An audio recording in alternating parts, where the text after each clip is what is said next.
हमारा भारत।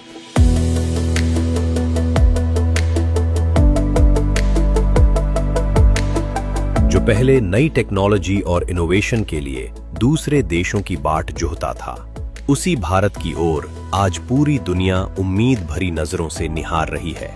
भारत आज पूरी दुनिया को विकास की राह दिखा रहा है। चाहे वो युद्ध के हथियार हों, कोरोना की वैक्सीन हो या डिजिटल टेक्नोलॉजी हो, भारत अब इंपोर्टर से एक्सपोर्टर बन चुका है।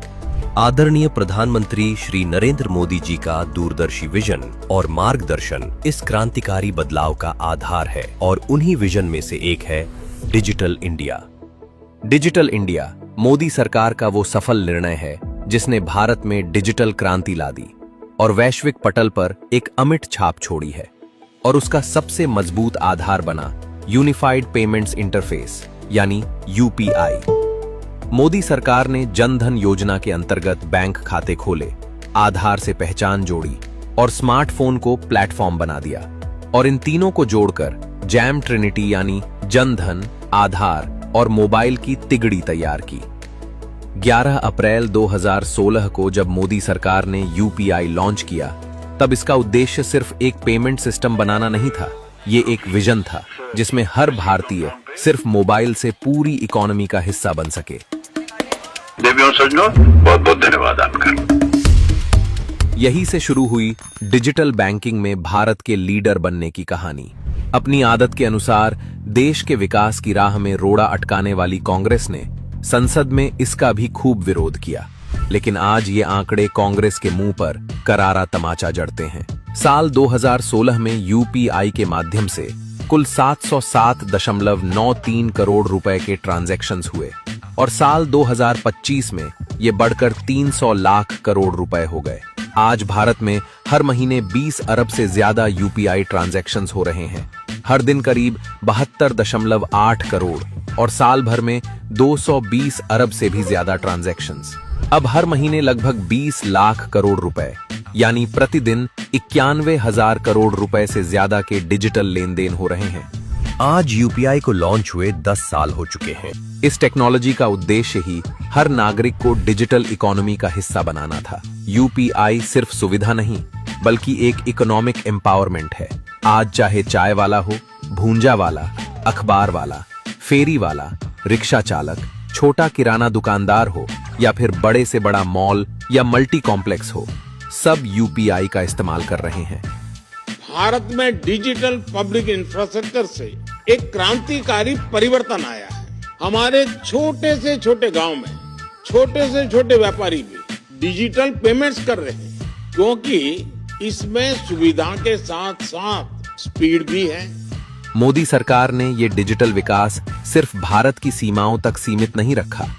आज यूपीआई भारत की सीमाओं से बाहर भी डिजिटल पेमेंट्स का आधार बन चुका है। Bhutan, Nepal, Singapore, UAE, France, Mauritius, Sri Lanka, ये वो देश हैं जहां आज चंद सेकंडों में सफलतापूर्वक यूपीआई ट्रांजैक्शंस हो रहे हैं। इन देशों में घूमने गया हर भारतीय आज यूपीआई से पेमेंट करते हुए गर्व की अनुभूति करता है। 2024 में श्रीलंका में यूपीआई पहुंच तो गया था, मगर सीमित रूप से। लेकिन प्रगति के पथ पर अग्रसर भारत का यूपीआई 2026 आते आते वहां भी होटल, रेस्टोरेंट, सुपरमार्केट, दुकानों और पर्यटन स्थल जैसी हर छोटी बड़ी जगह पहुंच चुका है। आज एनपीसीआई यानी national payments corporation of India दुनिया के कई और देशों के साथ यूपीआई इंटीग्रेशन पर काम कर रहा है। UK, Oman, Malaysia, Qatar, Thailand जैसे कई देशों में यूपीआई लाने की प्रक्रिया तेजी से चल रही है।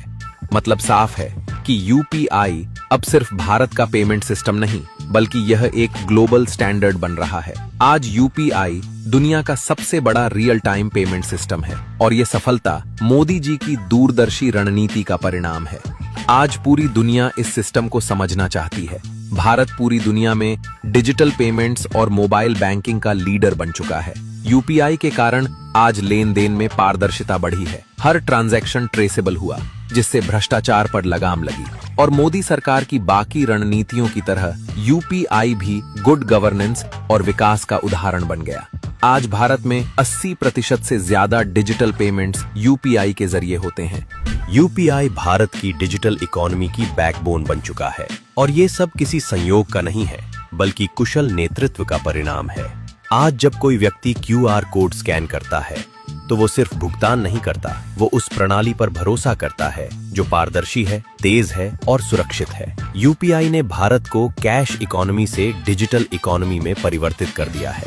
580 रुपए प्राप्त हुए। आज भारत दुनिया को सिखा रहा है कि टेक्नोलॉजी का सही उपयोग कैसे हर व्यक्ति तक पहुंचाया जा सकता है। यूपीआई ने ये साबित कर दिया है कि अगर नीयत साफ हो, नीति मजबूत हो, तो भारत सिर्फ बदलाव नहीं करता, बल्कि दुनिया को दिशा देने की क्षमता रखता है। इसलिए आज हर भारतीय गर्व से कहता है, मोदी है तो मुमकिन है। 475 रुपए प्राप्त हुए।